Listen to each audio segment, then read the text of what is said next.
அனைவருக்கும் வணக்கம். இந்த வீடியோவில் நம்ம என்ன சொல்ல போகிறோம்னா, நம்ம ஒரு கொஷின் கேட்டிருந்தோம். இந்த மாதிரி இன்ஸ்டாகிராமில், யூடியூப்லலாம் இந்த வருஷத்துடைய பெஸ்ட்டு மியூசிக் ஆல்பமாக இருந்தது எது அப்படின்னு சொல்லி. ஸோ அதில் நீங்கள் சொன்னதுபடி நாங்கள் வரிசைப்படுத்தி பார்க்கும்போது ஒரு 15, 16 ஆல்பம் வந்தது. அதுலேருந்து நாங்கள் கொஞ்சம் குறைச்சி 10 ஆல்பமாக நான் இதில் சொல்கிறேன். ஒரு சில ஆல்பம் எங்களால இந்த டாப் 10க்குள்ள ஃபிட் இன் பண்ண முடியல. அத நாங்க ஒரு ஸ்பெஷல் மென்ஷனா சொல்லணும்னு ஆசைப்பட்டேன். கிஸ் இது ஜென் மார்ட்டின் அவர்களுடைய மியூசிக்ல வந்திருக்கும். எப்படி படம் அண்டர் ரேட்டடோ அந்த மாரி பாடல்களும் ஒரு நல்ல வேல்யூ இருக்கிற பாடல்கள். நெறைய பேருக்கு இன்னும் அது ரீச் ஆகல. படம் பார்க்கும்போது எனக்கு ரொம்ப புடிச்சது. அடுத்து ஆண் பாவம் பொல்லாது மற்றும் ஆரோமலே இந்த படங்களுக்கு வேலை செஞ்ச சித்துக்குமார் இவருடைய பாடல்களும் எனக்கு படமா பார்க்குறப்ப ரொம்ப பிடிச்சது. அண்ட் பாடல்களா 1, 2 நெறைய பேருக்கு பிடிச்சிருக்கு. பட் ஆல்பமா எனக்கு பிடிச்சிருந்தது. பறந்து போ ஆல்பமா சந்தோஷ் தயாநிதி அவர்கள் பண்ணியிருப்பாங்க. மொத்தம் 22 சாங்கு. இது ஒரு எக்ஸ்பெரிமெண்டல் ட்ரை. மதன் கார்கி அவர்கள் தான் எல்லா பாட்டும் எழுதியிருப்பாங்க. 10th place is good bad ugly from GV Prakash Kumar. நிறைய பேருக்கு ரீமிக்ஸ் பாடல்கள் தெரிஞ்ச மாதிரி படத்தில் இருக்கிற எல்லா பாட்டுமே தெரிஞ்சிருக்கு. ஜிபியு மாமாவா இருக்கட்டும், ரணகலமாக இருக்கட்டும், அப்புறம் அந்த டைகரோட இந்த இன்ஃப்ளூயன்ஸாக இருக்கட்டும். ஸோ இந்த மாதிரி அந்த ஆல்பமில் இருக்கிற ஒவ்வொரு பாட்டும் ஒவ்வொரு எலமெண்ட்டும் ஒரு எலிவேஷனாக இருந்துச்சு. ஸோ அதே மாதிரி அதில் வந்த ஒரு மெலடி பாட்டாக இருக்கட்டும், ஆல்பமாக இந்த பாட்டுக்குள்ளே ஜிவி பிரகாஷ்குமார் என்ன பெஸ்ட்டாக கொடுக்க முடியுமோ. ஏன்னா இந்த ஆல்பம்க்கு ஜிவி பிரகாஷ்குமார் ரொம்ப கம்மியான டைமில் ஒர்க் பண்ணதான் சொன்னாங்க. அண்ட் ஆதிக் ரவிச்சந்தர் ஒரு ஏகே ஃபேன் பாயம் என்னென்னலாம் பண்ண முடியுமோ அந்த படத்தில் பண்ணிட்டாங்க. அண்ட் அடுத்த படமும் இவருக்காக வெயிட்டிங். இன்ஃபேக்ட் விடாமுயற்சியும் க்ளோஸ் தான். இதில் விடாமுயற்சியில் இருக்கிற பத்திக்கிச்சி அண்ட் சவதீகா வேற லெவல் தெரிச்சுது ஹிட் எங்கேயுமே. பட் ஆல்பமாக வர்றப்ப ஜிபியு ஸ்டோல் த பிளேஸ் 10.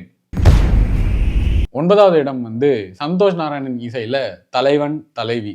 இது ஆக்சுவலாக நகர்ப்புறத்தில் இருக்கிறவங்கள விட கிராமத்துப்புறங்களில் இருக்கிறவங்களுக்கு இந்த பாட்டு ரொம்ப ஈர்த்துச்சு, ரொம்ப கவர்ந்துச்சு. நிறைய பேர் ஓட் பண்ண லிஸ்ட்லேயுமே அவங்க தான் கிராமங்களில் இது கேட்குற பாடல்களாக இருந்துச்சுன்னு சொல்லி. பொட்டல முட்டாய வெண்ட் வேற level hit. So Santhosh Narayanan and Vivek சேரும்போது அது ஒரு அல்டிமேட். ஸோ ஒரு பீரியட் ஆஃப் டைமில் நம்ம சொல்லுவோம்ல, எம்எஸ்வி கண்ணதாசன், இளையராஜா, வாலி அண்ட் வைரமுத்து, ஏஆர் ரஹ்மான், அந்த மாதிரி இந்த எரால இப்போதைக்கு Vivek and Santhosh Narayanan is ruling. Aagasa Veeran, செல்லக்குளிரே, பொட்டல முட்டாய் இது எல்லாமே ஒரு லவ் மெலடி அண்ட் ரொம்ப அழகா லிரிக்ஸ் ரூட்டடா இருக்கிற ஒரு பாட்டு. ஸோ இதுக்குள்ள எல்லாமே காதலை ஆழமா சொல்லிட்டாங்க. காதலுடைய வலியை சொல்ற மாதிரி ஒரு பாட்டு இருக்கு. நிறைய பேருக்கு தெரியாது. அந்த பாட்டு பேர் மன்னிச்சிரு. ஸோ அவன் அவனுடைய தவறை உணர்ந்து அவன் மறுபடியும் அவனுடைய மனைவி கிட்ட, காதலி கிட்ட போய் சேரணுன்றதுக்காக அந்த பாட்டு அவ்வளோ அழகா எழுதியிருப்பாங்க. 8வது இடத்துல tourist family, Sean Roldan and Mohanrajan இவங்களுடைய கூட்டணியில் இந்த வருஷம் அமோகமான படங்கள் 2, 3 வந்திருக்கு. இதில் ஒரு டிஃபிகல்ட்டி என்னன்னா, நீங்கள் நோட் பண்ணி பார்த்தீங்கன்னா இந்த ஆல்பமில் இருக்கிற எல்லா பாட்டுலேயுமே அன்பு அப்படின்ற ஒரு விஷயம் காமனாக இருக்கும். ஸோ அது ஒரு ஹஸ்பண்ட் அண்ட் ஒய்ஃபுக்குள்ளே இருக்கும், அதுக்கப்புறம் பசங்களோட இருக்கும், அதுக்கப்புறம் கிளைமேக்ஸில் அவங்க ஃபீல் பண்ணுற அவங்க ஊர் மக்களோட இருக்குன்னு சொல்லிட்டு எல்லா பாட்டுக்குள்ளேயும் அன்பை வச்சே இந்த ஆல்பம் முடிச்சிருப்பாங்க.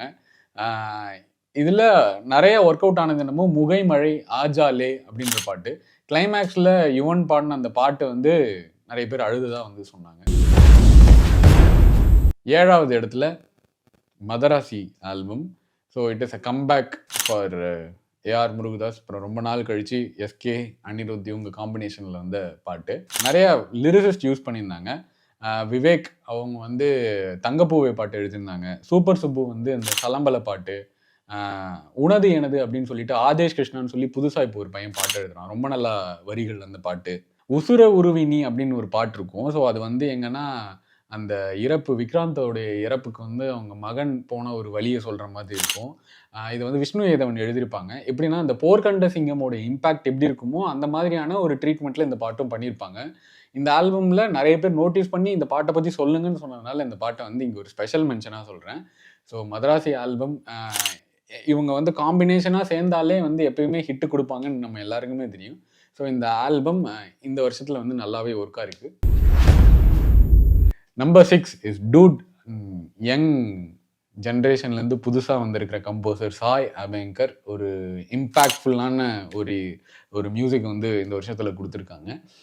ஒரு பக்கம் வந்து ஊரும் பிளட்டு, அதே மாதிரி மற்ற பாட்டான கண்ணுக்குள்ள, அதுக்கப்புறம் நல்லா இருப்போ, ஸோ இந்த மாதிரியான பாடல்களும் வந்து பல மக்களை வந்து கவர்ந்துச்சு. பட் ஊரும் பிளட்டோட வைப்பு வந்து எக்ஸ்டர்னல் எல்லா இடங்கள்லையுமே வந்து நம்ம பட்டி தொட்டி எங்கும் பார்க்க முடியுதுன்னு சொல்லுவாங்கல்ல, அந்த மாதிரி படத்துடைய ஆடியோ லான்ச்சில் வந்து எந்த ஒரு லிரிசிஸ்டையுமே வந்து அவங்க கூப்பிட்டு அங்கீகரிக்கல. ஆடியோ லான்ச்சில் வந்து லிரிசிஸ்ட் பேரே சொல்லலை. பட் இருந்தாலும் இந்த இடத்துல நான் சொல்கிறேன், லிரிசிஸ்ட் விவேக் அவர்கள் எழுதின நல்லா இருப்போ, பால் டப்பா எழுதின ஊரும் பிளட்டு, ஆதேஷ் கிருஷ்ணா எழுதின கண்ணுக்குள்ள, சஞ்சய் செம்பி எழுதின சிங்காரி, இந்த லிரிக்ஸ்லாம் வந்து இந்த பாட்டு எழுதினாங்க. எல்லா பாட்டுமே ஒர்க் ஆனுச்சு. 5வது இடத்துல இருக்கிறது ஜிவி பிரகாஷ்குமார் இசையில் வந்த இட்லி கடை. ஸோ தனுஷ் அண்ட் ஜிவி பிரகாஷ்குமார் இவங்க சேர்றப்ப கண்டிப்பாக அந்த ஆல்பமே ஒரு வித்தியாசமான காம்பினேஷனில் இருக்கும். இந்த வருஷமே வந்து இவங்க 2 படம் கொடுத்துருக்காங்க. ஒன்று நிலவுக்கு என்மேல் என்னடி கோபம், அது வந்து ஒரு ஜென்சி வைப்பில் இருக்கும். இதில் வந்து 3 பாட்டு வந்து போயட் தனுஷ் அவர்களே எழுதினாங்க. என்ன சுகம், என்ஜாமி தந்தானே, எம்பாட்டு சாமி வரும், இந்த பாட்டுலாம் வந்து தனுஷ் அவர்களே எழுதினாங்க. அண்ட் ராஜமுருகன் எழுதுனது தான் வந்து ரொம்ப ரொம்ப இம்பேக்ட்ஃபுல்லான ஒரு பாட்டு, என்ஜாமி தந்தானே அப்படின்ற பாட்டு. கூறியிருக்கிற கருத்துக்களும் வரிகளும் ரொம்ப ரொம்ப தனுஷ் அவர்களுக்கு வந்து பிடிச்சதான். ராஜமுருகனை வந்து நமக்கு டைரக்டராக தெரியும், லிரிக் ரைட்டராக வந்து எனக்கு தெரிஞ்சு ரொம்ப வருஷம் கழிச்சு இப்போ பாட்டு எழுதுறாரு. இதுக்கு முன்னாடி வந்து தலகோதும் இளங்காத்து அப்படின்ற அந்த பாட்டை வந்து அவர் தான் எழுதினாரு. அப்புறமா இப்போ வந்து இட்லி கடையில் ரொம்ப அழகாக இந்த பாட்டை வந்து நம்ம 4வது இடத்துல இருக்கிறது ரெட்ரோ. ஒரு பீரியட் ஆஃப் டைமில் வந்து நம்ம வந்து படத்துக்கு முன்னாடி பாட்டு ரிலீஸ் ஆகும், அந்த பாட்டை பார்க்கறதுக்காகவே நம்ம வந்து தேட்டருக்கு போகணுன்ற ஒரு ஆசை வரும் இல்லையா? அந்த மாதிரி எனக்கு வந்து ரெட்ரோ படத்துடைய பாடல்களுடைய இம்பாக்டே வந்து என்னை தேட்டருக்கு வந்து புஷ் பண்ணுச்சு. இதில் இருக்கிற ஒவ்வொரு பாட்டுமே வந்து அது ஒவ்வொரு யூனிவர்ஸ் அப்படின்னே வந்து சொல்லலாம். கண்ணாடி பூவாக இருக்கட்டும், கன்னிமா பாட்டாக இருக்கட்டும், த ஒன்னா இருக்கட்டும், என்ன மாதிரியான மோட்டிவேஷன் இம்பேக்ட் அண்ட் எதற்கு மறுபடி படம் பார்த்ததுக்கப்புறம் அந்த பாடல் வரிகள் வந்து அவ்வளோ அழகாக இருந்தது. முன்ன வந்து கோட் காம்பினேஷன் அப்படின்னு சொல்லுவாங்கல்ல, ஸோ அந்த மாதிரி வந்து எனக்கு இந்த கோட் காம்பினேஷன் அப்படின்னு சொல்லி 2025ல் நான் சொல்ல விரும்புறது கார்த்திக் சுப்புராஜ், சந்தோஷ் நாராயணன் அண்ட் விவேக் இவங்க தொடர்ந்து 3வது ஆல்பம் வந்து சேர்ந்து மெகா ஹிட் கொடுத்துருக்காங்க. 3rd பிளேஸ் வந்து லியான் ஜேம்ஸோடைய மியூசிக்கில் வந்த டிராகன். படம் எப்படி ஒரு அவுட் அண்ட் அவுட் பிளாக் பஸ்டரோ அதே மாதிரி அந்த ஆல்பமும் வந்து out and out black Bastar. ஒவ்வொரு பாட்டுமே வந்து ஒன்று காதலை சொல்லுது, ஒன்று வந்து தத்துவத்தை சொல்லுது, ஒன்று ஒரு ஹீரோவுடைய ரைஸை சொல்லுதுன்னு சொல்லிட்டு எல்லாமே வந்து மனசுக்குள்ள இருந்துச்சு. மாட்டிக்கிட்டாருன்ற பாட்டு கூட வந்து எல்லாருக்குமே ரொம்ப பிடிச்சது. ஏண்டி விட்டு போன அப்படின்னு சொல்ற பாட்டு கூட சிம்பு வாய்ஸ்ல ரொம்ப அழகா இருந்தது. இந்த ஆல்பம் முழுக்க வந்து 2 லிரிசிஸ்ட் தான். ஒன்று வந்து கோஷேஷா அண்ட் இன்னொன்று வந்து விக்னேஸ்வரன் அவர்கள். இவங்க லியான் ஜேம்ஸோடைய மியூசிக்ல இந்த படமும் சரி இந்த பாடல்களும் சரி வேற லெவல் எலிவேஷனுக்கு வந்து ரொம்ப யூஸ்ஃபுல்லாக இருந்துச்சு. அண்ட் பலருக்கு ஃபேவரட்டான இந்த ஆல்பம் எனக்கும் பர்சனல் ஃபேவரட். 3வது இடத்துல இன்னொரு ஸ்பெஷல் மென்ஷன் வந்து பைசன் ஆல்பம். நிவாஸ் கே பிரசன்னாவோட மியூசிக்கில் இந்த படம் வந்து வேற மாதிரி இருந்துச்சு. ஸோ இந்த படத்துக்கு எல்லா பாட்டும் எழுதுந்து மாரி செல்வராஜ் அவர்கள் தான். எனக்கு லிரிசிஸ்டாக அவருடைய கண்ணோட்டம் ரொம்ப ரொம்ப ரொம்ப பிடிச்சது. இந்த வருஷத்தில் வந்த ஆல்பமில் இது பல பேருடைய ஃபேவரட், நிறைய பேருக்கு ரொம்ப விரும்பி கேட்ட பாடல்களில் ஒன்று அப்படின்னு சொன்னாங்க. 2வது இடத்துல இருக்கிறது அனிருத் இசையில் சூப்பர் ஸ்டார் ரஜினிகாந்த் அவர்கள் நடிப்பில் சன் பிக்சர்ஸ் தயாரிப்பில் வந்த கூலி திரைப்படம். இந்த படத்தோடைய ஓப்பனிங் அதெல்லாம் ஒரு பக்கம் இருந்தாலுமே தலைவர் படத்துக்கு ஒரு ஆரா எப்பயுமே இருக்கும் இல்லையா? ஸோ அதை வந்து ஒவ்வொரு படங்களுக்குமே வந்து அனிருத் கன்சிஸ்டண்ட்டாக கொடுத்துட்ருக்காரு. சிட்டுக்கு பாட்டாக இருக்கட்டும், கூலி பவர் ஹவுஸாக இருக்கட்டும், அதுக்கப்புறம் டிஸ்கோ பாட்டோடைய ரீமிக்ஸ் வெர்ஷனாக இருக்கட்டும், மோனிகா பாட்டாக இருக்கட்டும், அதுக்கப்புறம் ஒவ்வொரு கேரக்டருக்கும் அவங்க வச்சிருந்த தீம்ஸாக இருக்கட்டும், பட்டி தொட்டி எங்கும் ஹிட்டான ஆல்பமில் கூலி ஸ்டாண்ட்ஸ் பீப்புள்ஸ் ஃபேவரட். பட் என்னுடைய இந்த ஷோவில் வந்து நான் 2nd பிளேஸ் கொடுக்குறேன். முதல் இடம் அஃப்கோர்ஸ் ரொம்ப கஷ்டம். ஏன்னா none other than இசை புயல் ஏஆர் ரஹ்மான் அவர்களுடைய இசையில் மணிரத்னம் சார் டைரக்ஷனில் கமலஹாசன் அவர்கள் நடிப்பில் வந்த தக் லைஃப் ஆல்பமாக இந்த ஒவ்வொரு பாட்டுமே வந்து ஒவ்வொரு இம்பேக்ட்னு சொல்லலாம்.